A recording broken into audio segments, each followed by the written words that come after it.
I am one of the guys behind Hazard Studio, the producer of Supers, the comic book role-playing game, and Supers Revised.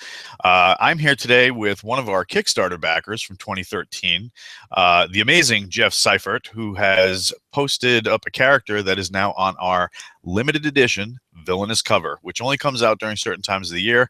And then when we do drag it out, not only is Jeff's amazing concept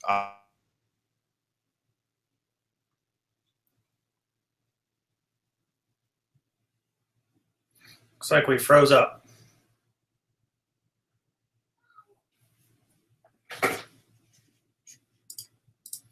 all of the monies raised from that cover goes to several charities. So, Jeff, welcome today. Thanks, Walt. I'm glad to be here. Aside from the Kickstarter, what makes you famous? Absolutely nothing, which I love. Like to fly under the radar, that way it's easier to slip in and out of your secret identity? That's exactly right. Gotcha. Exactly right. Gotcha. Okay, so what we thought we would do today is we're going to craft a Supers character from scratch. And we can do this one of two ways. If you have an idea in mind, we can take that idea and use the rules to craft it and put it together, or we can go crazy and go random. So totally up to you. Let's do random. I'm a fan of random. All right, fanning the random. So if we turn to the back of the book, we have all these great tables and a random character generator by Reed Sanfilippo. So Reed has crafted an amazing piece of architecture for this game in that just a couple of die rolls and you are on your way. So let's get started. All right. We have the first table, which is going to be your origin. So you got a D6 handy? I do. I'm going to use roll 20. Cool. Put it up. All right, let's see what trouble we can get into. First roll is a 5. So we go 5, and that's going to put us into the third table. Go ahead and roll again. And a 3. And a 3. So this guy's going to be magical, which is kind of interesting because later we'll be using him for a black magic introduction to our next adventure. All right, so we got a magical origin. All right, so he's going to have -1 to his resistances somewhere, but +1 to his powers. According to the handy chart on page 145 of the random character generator of our cool little rule book. Exactly. All right, and let's go to the next table, resistances. All right, so we're going to roll 8 dice, group them according to their results, and then reference the table below. All right, there's 8 rolls. All right, let's see what we got. I'm switching from one screen to another, so you guys bear in mind that me making random noises is not really great radio. There we go. All right. 6, 2, 5, 3, 3, 6, 3, and 4. And those are not my social security number for those who might be interested. And that means this is great radio. So Jeff is obviously not afraid of a microphone. All right. So for composure. All right. Let's see. All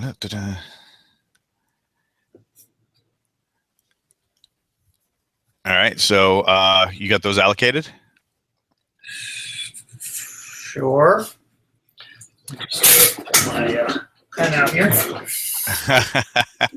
Had it earlier and it disappeared on me. I have cats, so they do that all the time. Little bastards. All right. All right, and how are you going to allocate those? That's a good question. Let's see. So we've got, what's my allocation here? 6 dice.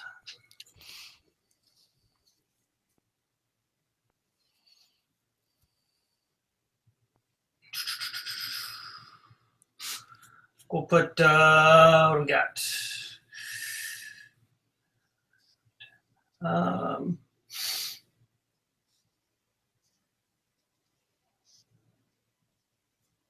So we got 2D for, let's do reaction. Okay. 3D for will. Okay.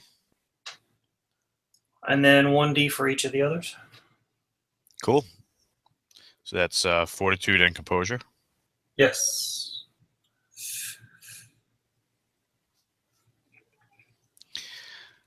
All right. So he's fast.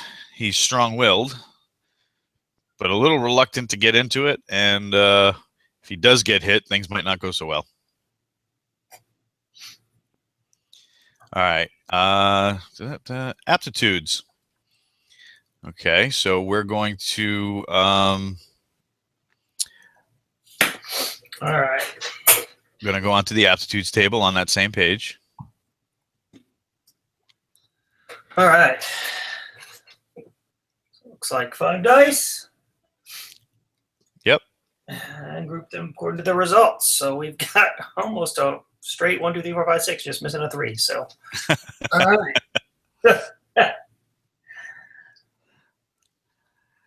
Let's see. So we've got 1.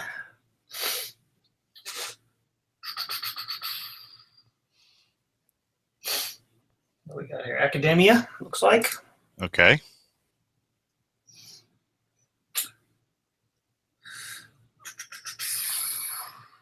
Oh, yeah. Trying to read how this works, Walt. It's the first time I've actually run through the random one. It takes a second, but once you got it figured, you know, these random characters start flowing like water. Okay, so we've got what? 1, 2, 4, 5, and 6. So we go across first, down. Probably is that vehicles? Okay.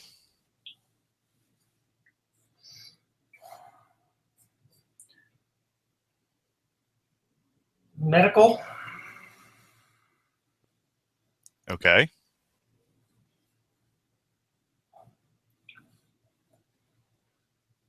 And then we'll just add a competency dice or an additional rank to each of those, I guess, or 2 of them, I guess. Yeah, good.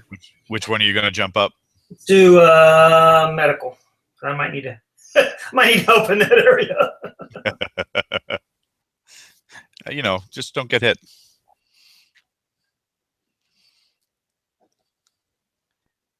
All right. All right, so we've factored in our aptitudes. Time to go for powers. So once again, going to page 147 on the handy dandy Supers rulebook. All right. 7 dice. Looks like we have 2 2s, 2 4s, a 3, a 5, and a 6. Nice.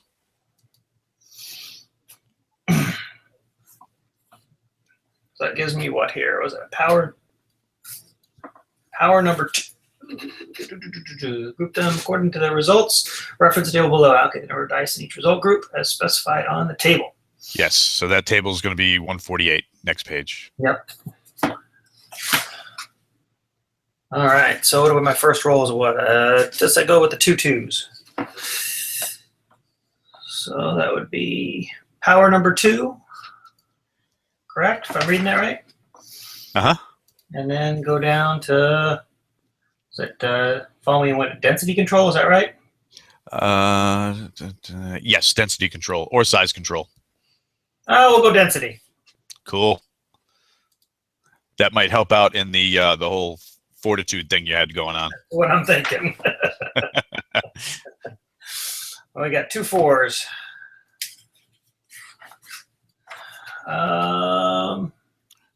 Is that mimic energy, mimic substance? Yes, sir.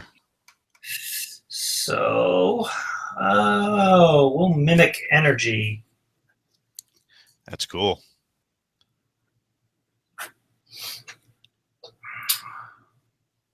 Then 1/3 armor. That'll help. For sure. 1/5. What is that? Burrowing, flight, or dimensional travel? Huh? Ah, I'll take flight. okay. And then 1/6 communication or super senses. I think we'll take super senses. There we go. All right.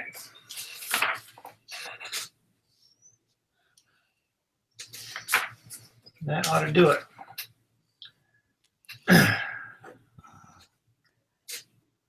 All right. So now we're going to start putting this all together. So we have boosts, complications, and then advantages, disadvantages.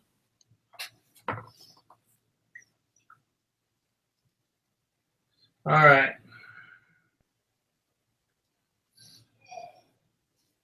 So we need to roll for 2 dice on the boost table. Yes, sir. All right. 1 and a 3.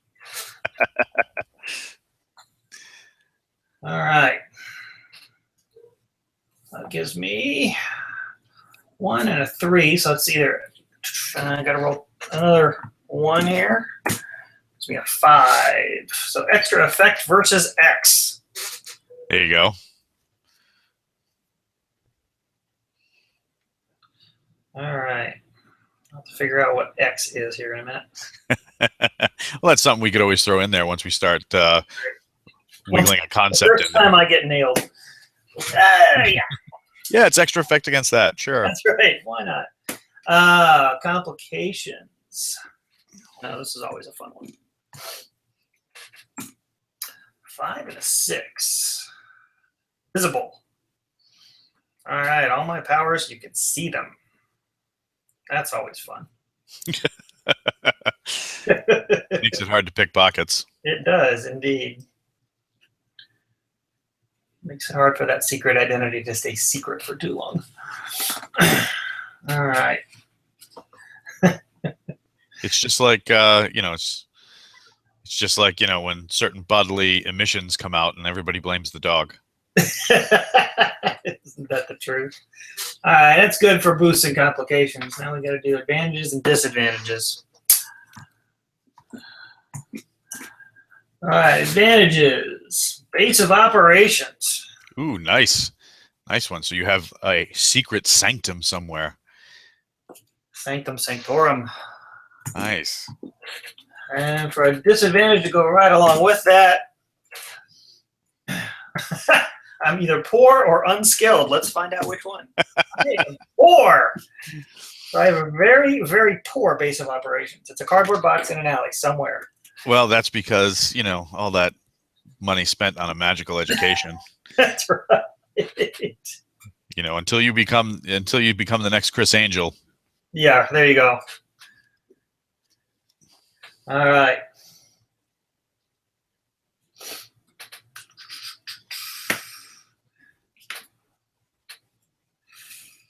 All right, so we have what's that?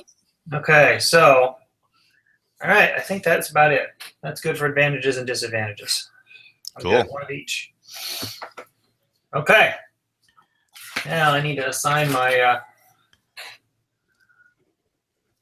So I got -1 to my to my resistances Somewhere. Well, we'll take will down to 2. Okay. And +1 to one of the powers somewhere. Probably increase density control. There we go. And what's that at? Let's see.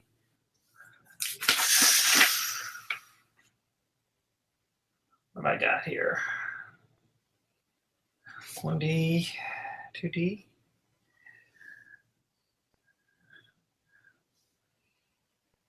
All right, I think I've got 2D in density control. So that's going up to 3? Yep. And then 1D in flight, 1D in super senses, 1D in armor, and 2 in mimic energy. All right. That's right. Yep. Good. All right. All right. So we have crafted the character using the incredible random generator. And all right. So what idea pops into your head first? So What I'm thinking here. male or female? The male. Okay. I've got a picture of the Vision in my head all of a sudden, just looking at his power set. Right? Oh, let's see. Super senses, flight, armor.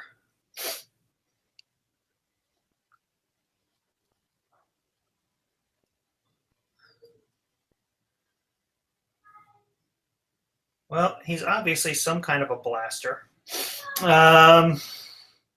With that whole mimic energy thing going on? The mimic energy, and it's all visible, so he likes to be seen.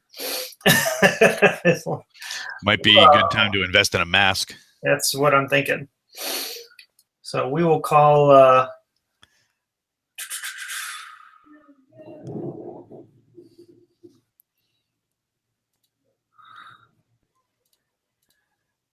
let's see.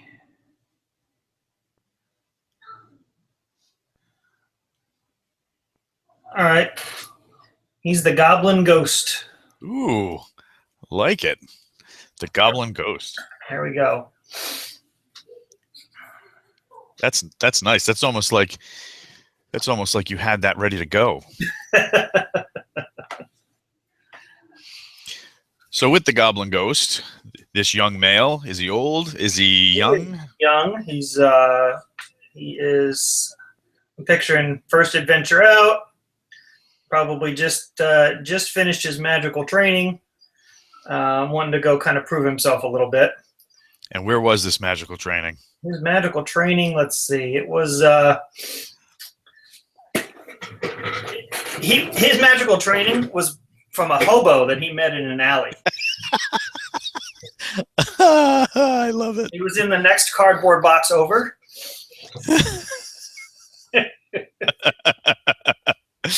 Got it.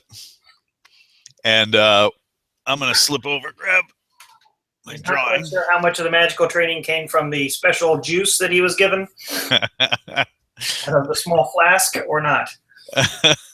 Does he have a flask of his own now? He does have a flask of his own. Nice. He likes his Kool-Aid. He's 15 years old. 15. What a tough age, especially drinking the Kool-Aid. Yes, exactly. And now,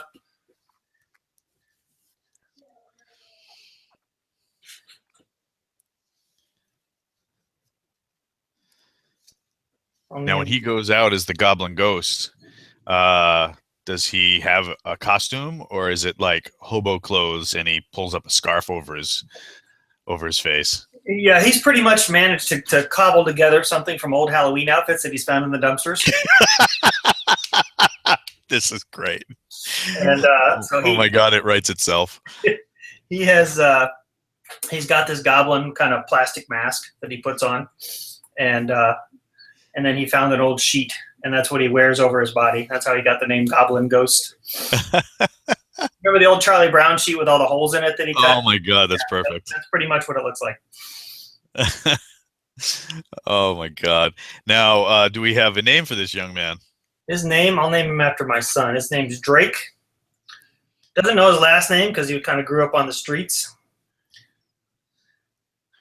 Obviously, he was either abandoned or something happened, and so part of his drive is to find out what happened to his parents. Why did he end up on the street? Nice. Absolutely cool. So Drake, aka the Goblin Ghost, young 15-year-old with a hip flask full of hobo juice and wielding mystical powers that he learned along the rail lines. Now, does he know as part of his academia skill that we just gave him? does he know the secret hobo language of all the different railways? He does know the secret hobo language of the railways. That's fantastic.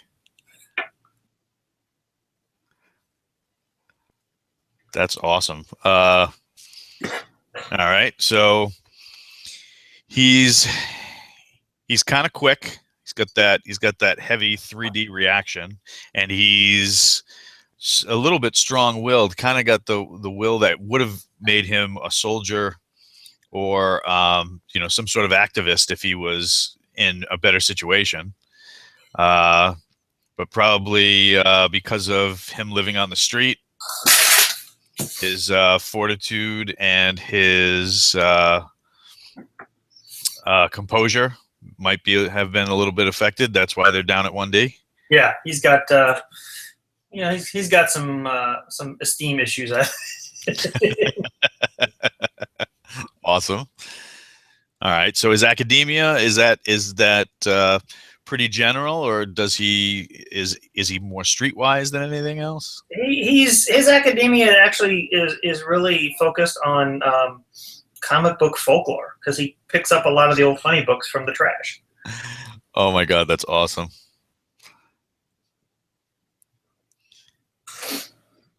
And he's got that medical skill. How did he come in? So he kind of learned to patch himself up from, and he tended to get beat up a lot. And as you do when you have very, very poor, good reaction. But unfortunately, when he gets caught, he does manage to take a beating.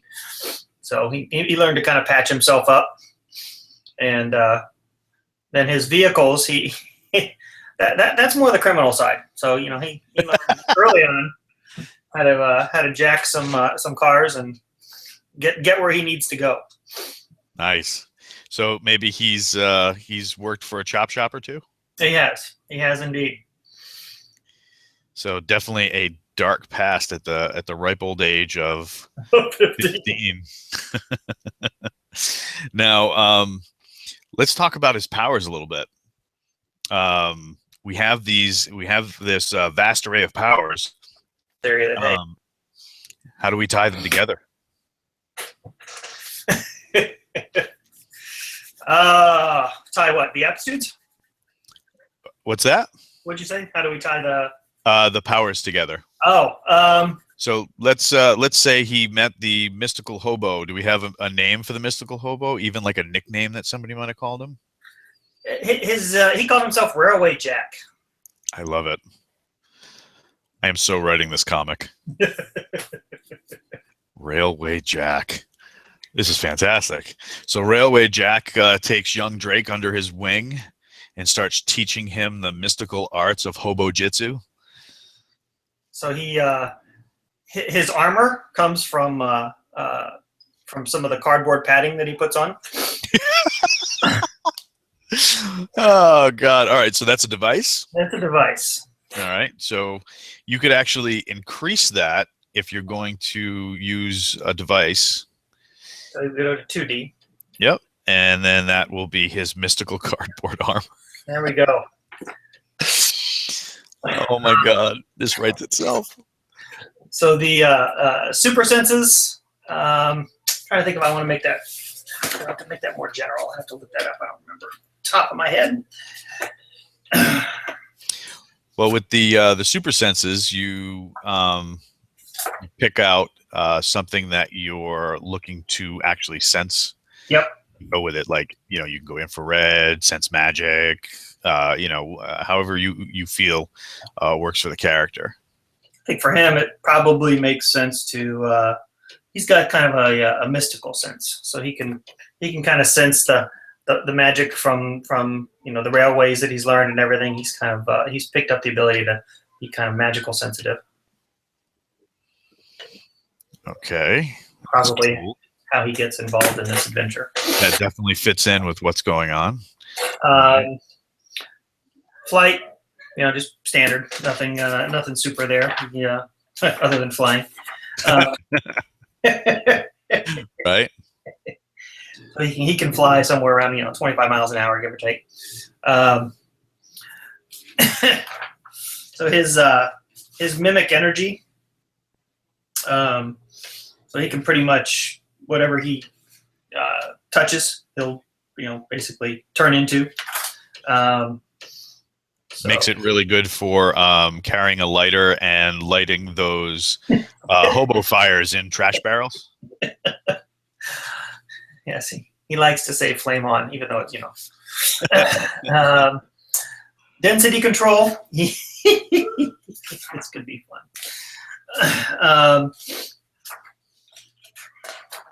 Let's see.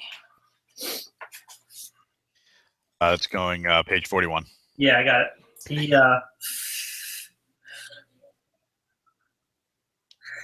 little girl in the cape there. I love that. Right, that's Abe Smith's artwork. When he turned that in, I laughed my ass off. It was awesome, absolutely awesome. Just reminds me like Superman when he picked up the car when he was a baby. Right. I mean, but if you look really close, right, and it's kind of hard to see in the print copy, but you definitely can see it in the digital. If you look right between her feet, she's actually saving something. That is hard to see in the print, but you're right. She's saving a kitty. Yep. When he turned that in, and I saw that in all its glory, I could not stop laughing, and I hit him up on the internet, and I'm like, "Where did you come up with this? It's perfect."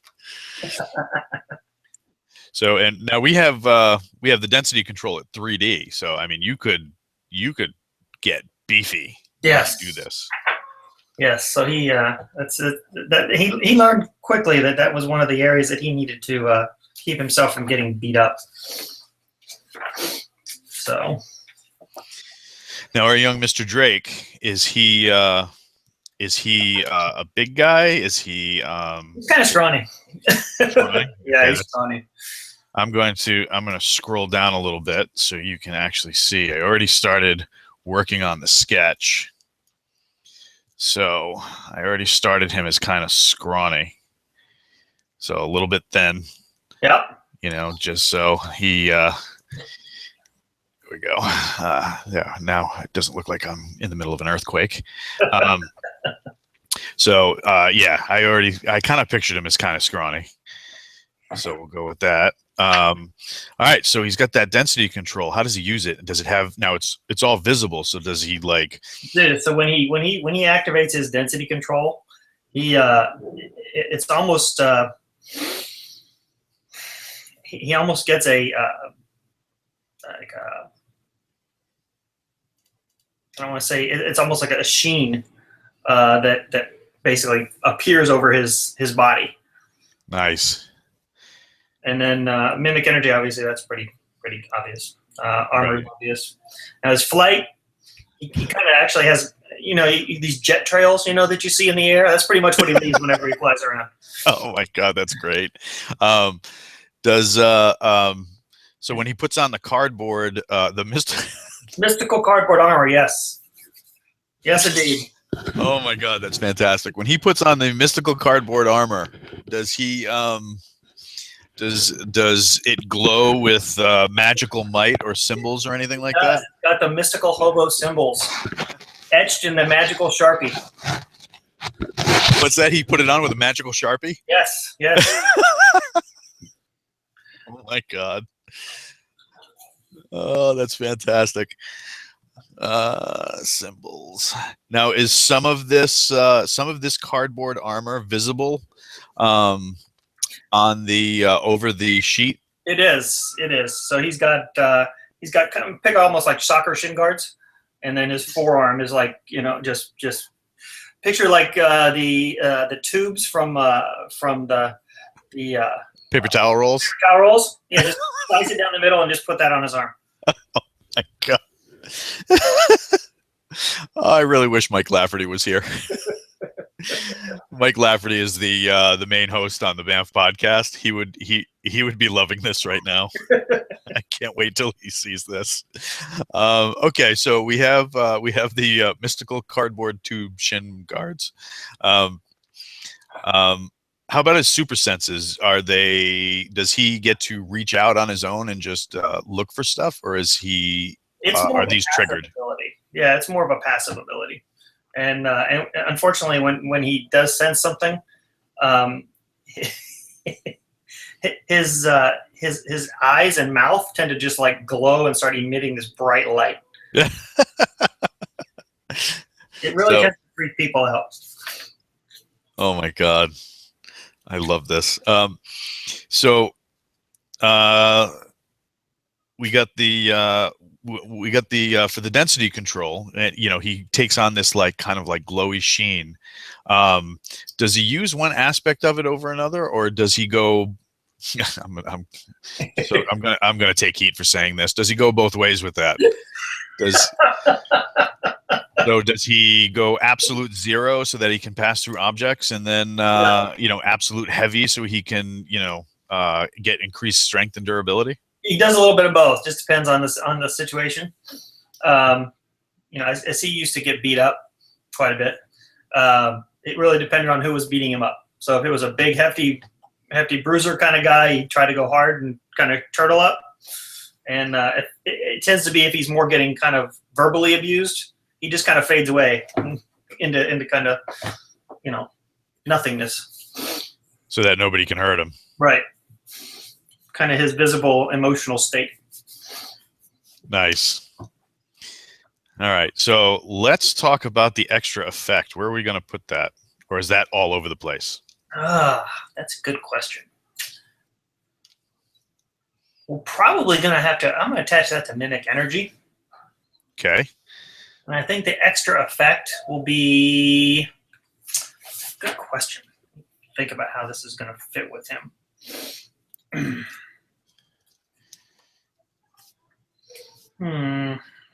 Maybe a fight fire with fire kind of deal, so he's better at dealing with magical threats.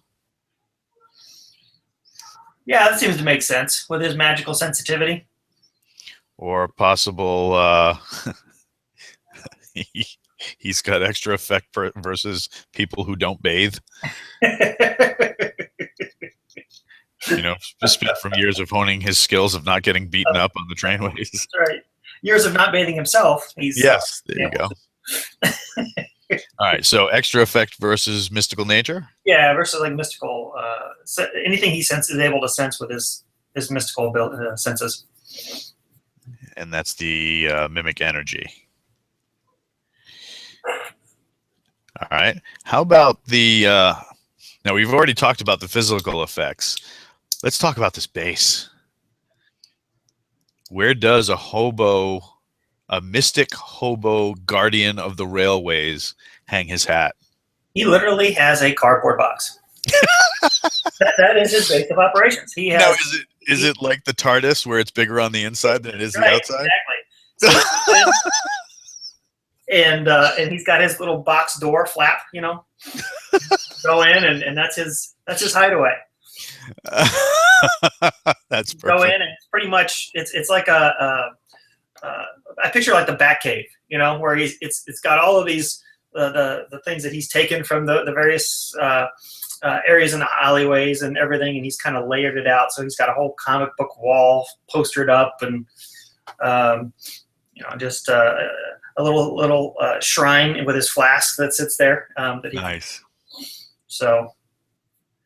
Oh my God, that's amazing. Oh God. Now, let's look at this poor aspect that you picked up for his disadvantage. Why is he out there?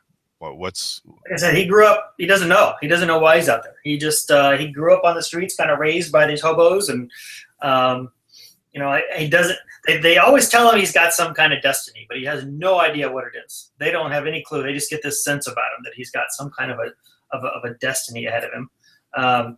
But he's never been able to hold down a serious job. Tends to get fired from wherever he goes. Except for the chop shop. Well, even the chop shop, he managed to get kicked out of there after a while. After his face started glowing, freaked them out, and he got booted. So he pretty much, stays to the shadows and tries to do what he can to defend his alleyway, and the people of the city, particularly any lost or downtrodden. So he's kind of like Spawn in that he's not really out for the big world-ending threats. He's just looking to stop anybody attacking his buddies in the alleys. Exactly. And does he ride the rails like the hobos? He does indeed. He rides the rails. He lives in Chicago, so he rides the L a lot. Chicago. Yeah. Nice. So he rides the L and around the city, and he likes it because it's not underground, and he can visualize everything that's going on as he's riding the rails and can see where he's needed. Nice. Now, I have a question that just came to mind about his magical cardboard box, TARDIS base. Does this mystic haven that he has, does that fold up and go into his pocket? Well, yes and no. It does fold up, and he can actually utilize it as part of his armor.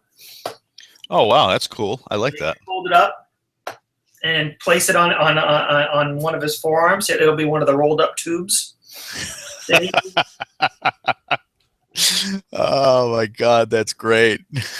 By the way, I just want to give a little shout out to WTF, which is WT Photo Style. That's at Ben Kramer on Twitter. He's listening to us live right now, and he just put up listening to Walt and a guest on a random generator for Super's RPG characters. The mystical hobo guardian of the railways, loving it. So thank you so much for that, Ben. So we're going to keep going with this. Thanks, Ben. So the Goblin Ghost, Drake, his cardboard box actually can become part of his armor. That's actually pretty cool. So he can kind of take this wherever he goes. Exactly. Now, does he have some sort? I'm gonna hate myself for saying this.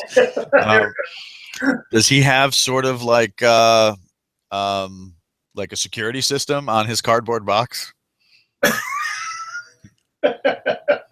Is his cardboard box Fortress of Solitude? It is a Fortress of Solitude. Yes, it basically it makes itself not just nondescript. Wherever he puts it, it seems to fit, nice. And nobody really pays it that much attention.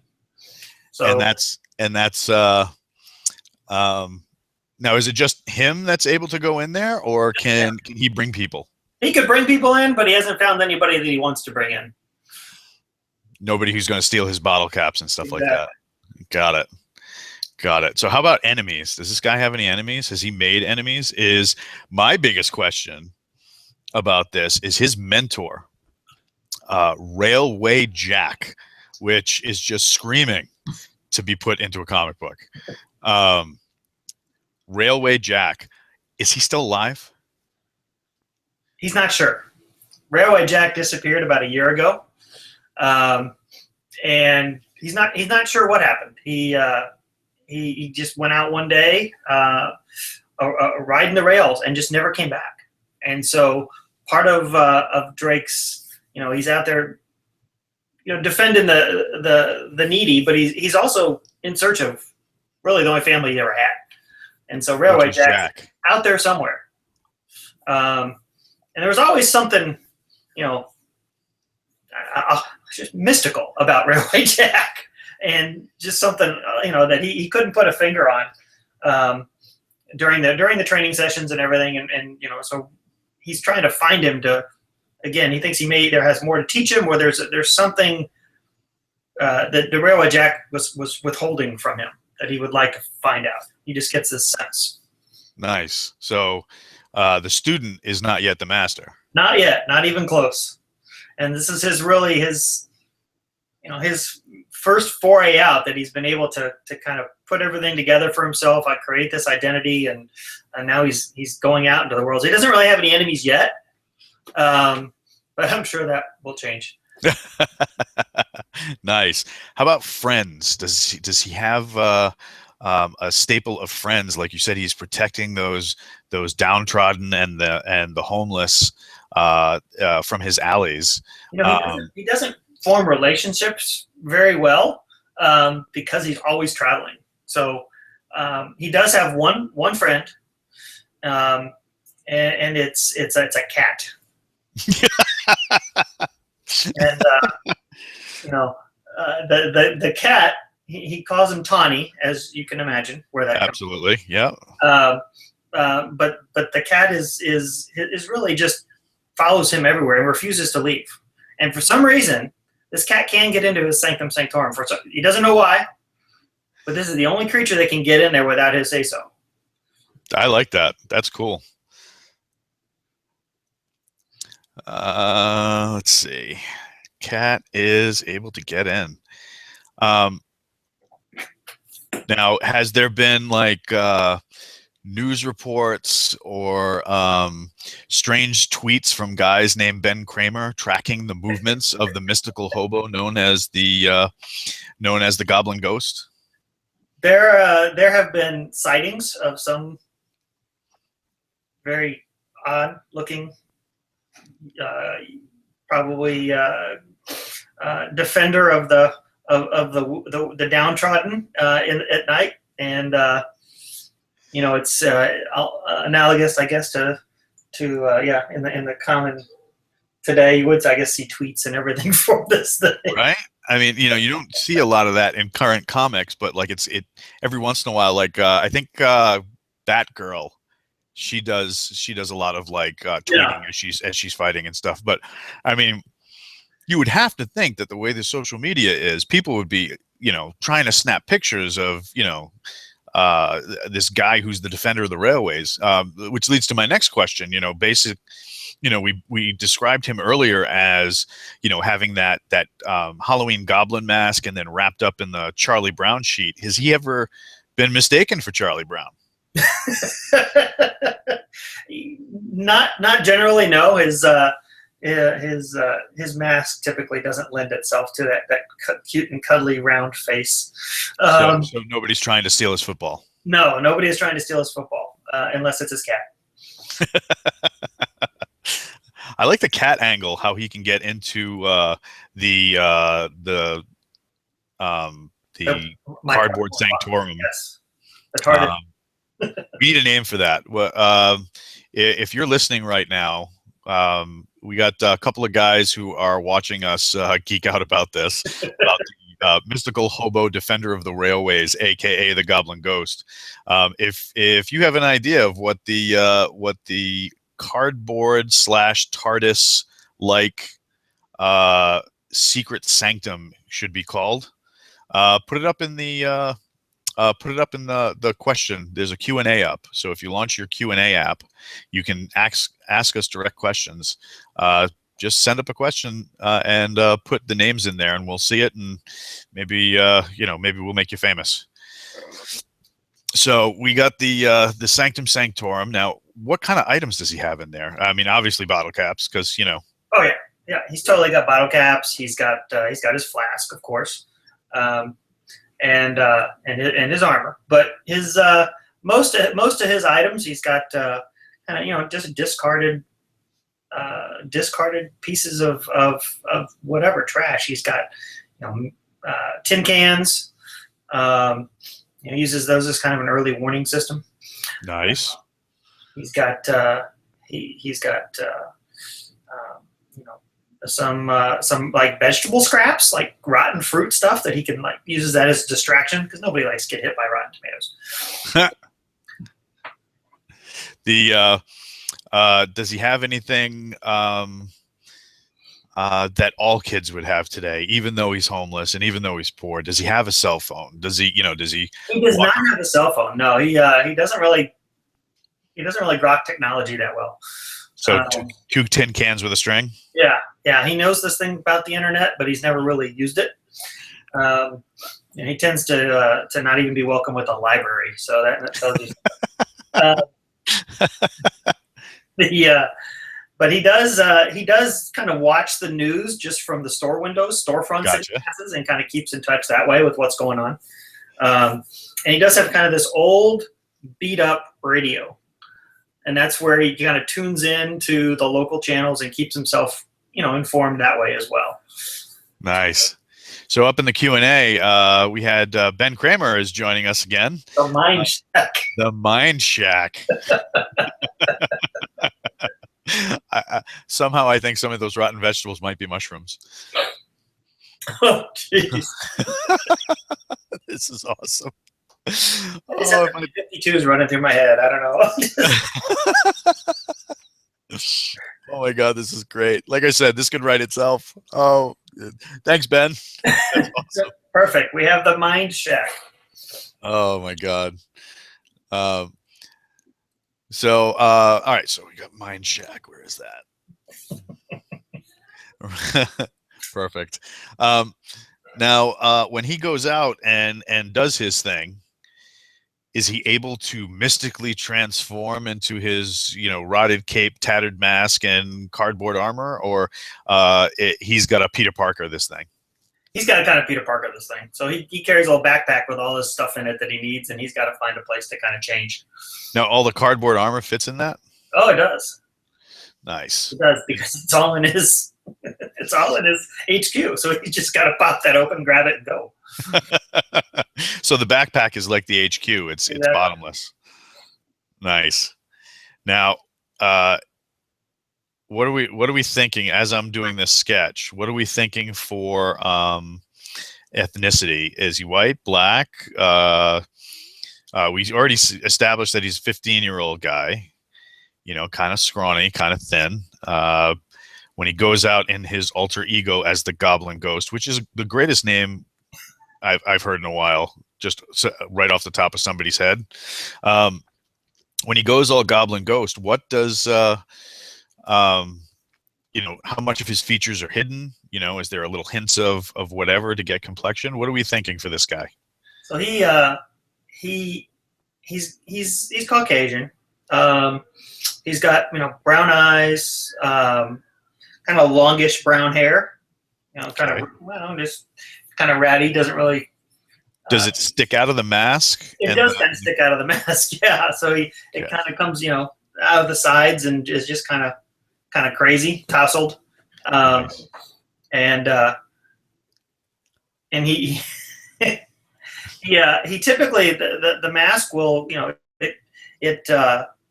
it covers his features, but his hair he tries to hide that a little bit, and he kind of colors it when he's in the Goblin Ghost mode. So he tries to just put some quick paint and stuff in his hair, and he's not worried about cleanliness or anything like that. So not part of his motif, because he doesn't want people to recognize his tousled brown hair in his when he's going about himself as Drake. So gotcha. Now, when he dons the mask of the Goblin Ghost, do we have like signature moves, like the Spider-Man crouch, the Hulk, raging back, Captain America with his jaw forward? Does he drool? I mean, what do we got going on here? Does he drool? So I think his let's see, when he kind of confronts the bad guys, right? So he pictures himself. He's gonna try to put on this air of intimidation, because number one, he doesn't want to get hit, so he's trying to scare the bad guys a little bit so they are less likely to want to hit him. So he kind of jumps in, and his signature phrase that he'll kind of start any battle with is beware the Goblin Ghost, I'm coming for you. Nice. Very very like the Shadow from back in the day. Yes, very. Nice. And so far in his superhero crime fighting career, with Ben Kramer adding the fact that he looks a little dirty underneath his uniform, has he just thugs and punks that he's encountered, or has he met any bad guys? No real bad guys so far. He's just kind of the local street thugs and crime, and gangbangers, etc., and trying to kind of clean up what parts of his street he can manage so far. Now, is the uniform held together with like I know the armor is probably put on with either duct tape or rope. Oh yeah, totally duct tape. Yeah. Okay. How about? He's a big believer if you can't fix it, duck it. So yeah. Of course he is. Uh, oh my god, I'm gonna need a minute. Uh, so, That's also on his utility belt. He's got a big roll of duct tape. duct tape. Yep. Absolutely. Yep. I wholeheartedly agree because just like the guy from Bird Notice said, bullets make you dumb. Duct tape makes you smart. That's right. Way to go, Mike. Yep. So, how about the kind of like the ratty cloak he has going on? Is that held together by rope too, or does he have like an old leather belt that straps everything together? No, he's got this this it's a giant safety pin that literally is around his neck. And like from one of those novelty stores? Yes, that's right. And it kind of clasps it together up at his neck, and then it just kind of folds over him, almost like a cloak, but he puts it on, like a kind of envelops him if he feels he's getting emotionally beat upon. So it's kind of like Linus's Whoopee. Exactly right. Oh my god, this should so be a web comic. How are we doing on time, by the way? Before you go to split, we're good. I've got another hour or so. Okay, so we have let's see. So he's got vehicle skill. Does he prefer one versus another? His favorite vehicle, honestly, is a moped. Of course. He can tool around on that thing all on sidewalks and cruise around and just, for whatever reason, he can stash it. Just really very little worry about parking. So yeah, he likes mopeds. So whenever he can get his hands on one, he'll take the moped and cruise around. Nice. So when he takes a moped from its parking spot, does he leave like a little index card? With your ride has been ganked by the Goblin Ghost. He actually uses lollipop wrappers. I'm running out of space to write all this down. So he uses lollipop wrappers to leave his notes. Yes, and oh my god, that's brilliant. He always returns it whenever he's done with it. It may not be in the best condition all the time. He always returns it. In the first Scene Stealers adventure that we produced from my company, there's a chase scene. And for those guys who can't fly or like super speed or stuff like that, there's a random table of, the heroes can try to commandeer a vehicle. One of them was an ice cream truck, and a couple of guys wrote in and said that was the best thing ever. But another one was a moped, and one of the gaming groups ran the adventure. They had two speedsters, a guy who flew, and then like a Batman style character who didn't have any speed powers and no Batmobile. So he confiscated the moped, and the whole time that they were in the chase scene, he had uploaded like a sound effect from one of the like the ringtone websites, and periodically he was just hitting the sound effect of the moped pegged all the way, and they said it was the most anticlimactic thing they'd ever seen. I can just picture him trying to get on a train or something like that, and the tattered goblin cloak, in the breeze, and you got that evil mask, and you just have that high pitched whine as he's trying to catch up. I so need to write this comic. Now, is anybody looking for him? Right now, he's had it rough, and he basically grew up in the streets. Is there anybody looking for him? I mean, obviously the police probably have word out on Charlie Brown on crack, saving the community one beating at a time. But What about like parents or something like that? Is his parents gone? Are they He still doesn't here? know. He doesn't know what happened. He doesn't know why he grew up on the rails. It's just a complete mystery. He's a blank slate when it comes to family, anything like that. The only person that seems really interested in him is seems to be kind of a web follower, right? So Really? yeah. So this person is always posting stuff, and he sees these blips on the news screens as he's walking by, and kind of is able to figure out somebody is interested in what I'm doing. Doesn't know who it is, doesn't know why, but there's somebody that's out there that seems to be keeping tabs on whatever he's involved in. Now, would that person happen to be named Ben Kramer? That person would be named Ben Kramer. That's fantastic. That is fantastic. Where's my notes? I got paper all over my desk now. And he follows the Goblin Ghost on Twitter, right? He does, and Goblin Ghost doesn't have a phone or anything, so he doesn't get a lot of these tweets. But he has somehow managed his radio is mystically tuned in. So that radio that he's using, this old 1950s beat up thing, is somehow tuned into to catch these different things, and he'll hear it. Doesn't realize what he's hearing, but he's picking up this chatter. So it's like one of those like small handhelds, the one with the what do you call it, the earbud. It's just the one earbud from like the white earbud that looked like a suppository from the 50s that went right into your ear. Is that the kind we're talking about? Those old handheld radios? Perfect. Oh my God.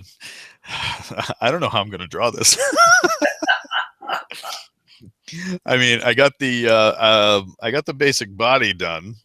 So, real quick for those following along, right? We got, let's see if this might be a little hard to see. Hold on a second. Let's see. So we got the basic body style done, right? He's kind of thin. He's got the magical symbol coming off the left hand and the Shaki Chakra coming off the right. So I figure if he does, mimic energy and throw some particles out there, it's going to come off the pinky like that because, it's just the way it works. I got suppository earbuds. I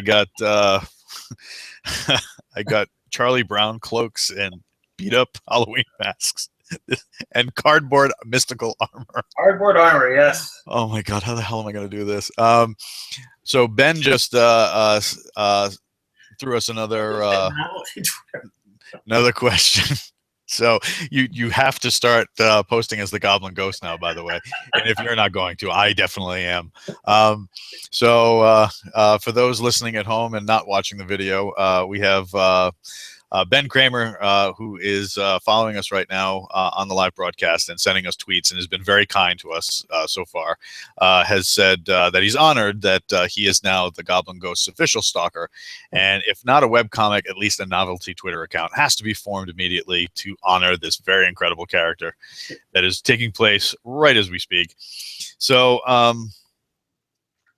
Tawny, the cat, going back to that, do we have...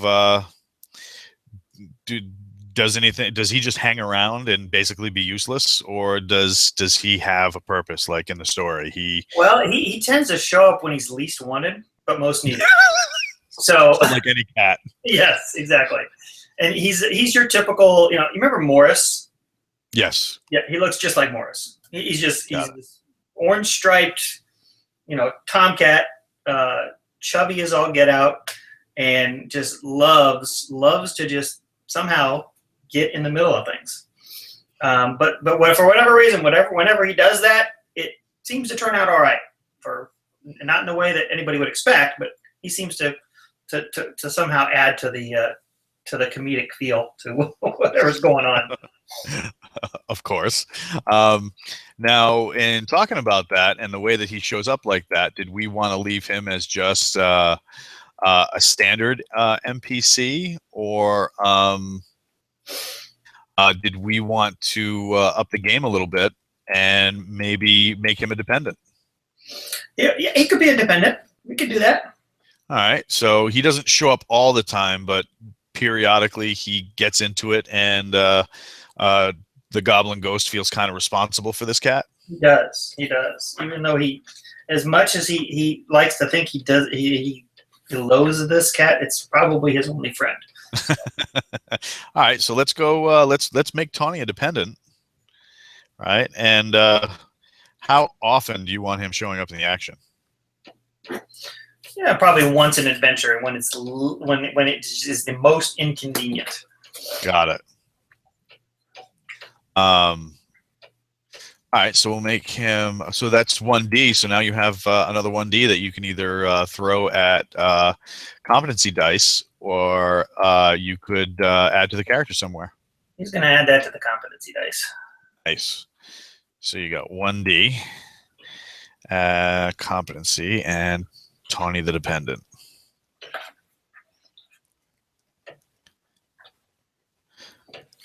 Oh, you know what would be absolutely great? If Tawny was Railway Jack. Yes, exactly where my mind was going. Oh my God. And all the times he gets into trouble, it's not really him getting into trouble. It's him acting just like Yoda, seeing if he can hack it. Oh my God. Like I said, this comic is writing itself. All right. So do you feel like you would want to add anything to the Goblin Ghost right now? Or if I add anything else, he might not be able to walk. Right. Right. Well, he's got a lot of baggage. That's for damn sure. We can't put him in a wheelchair or something like that. That would just be mean. Trying to get that cardboard box unfolded like that'd be rough. And as somebody who has spent considerable amount of time either in a wheelchair or on crutches, boxes are my nemesis. Let's see.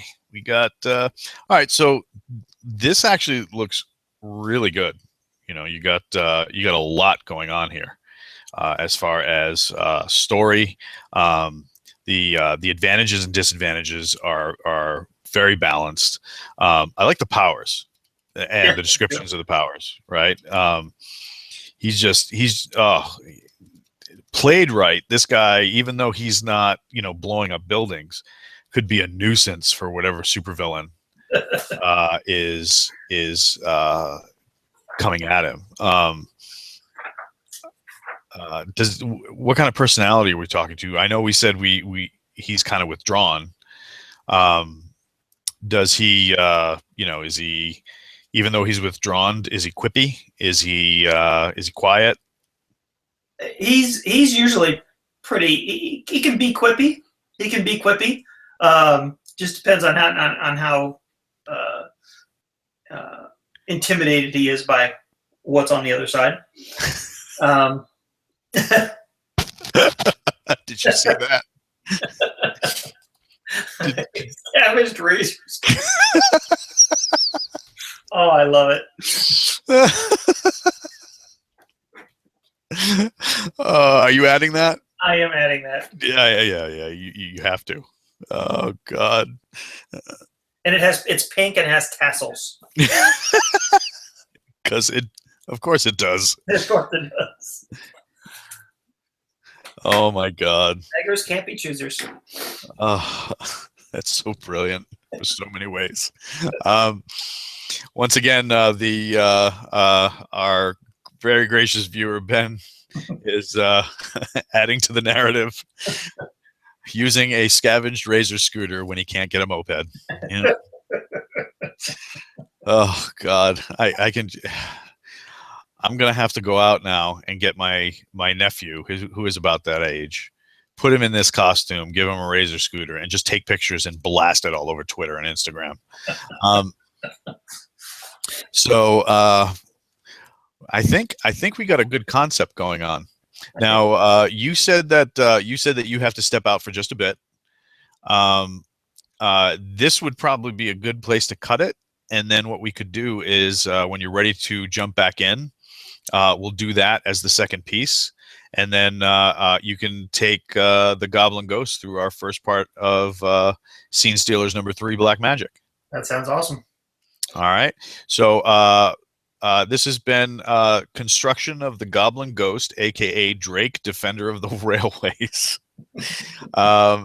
We're here with Jeff Scifert and our very gracious viewer who's been jumping into the conversation a lot, Ben Kramer.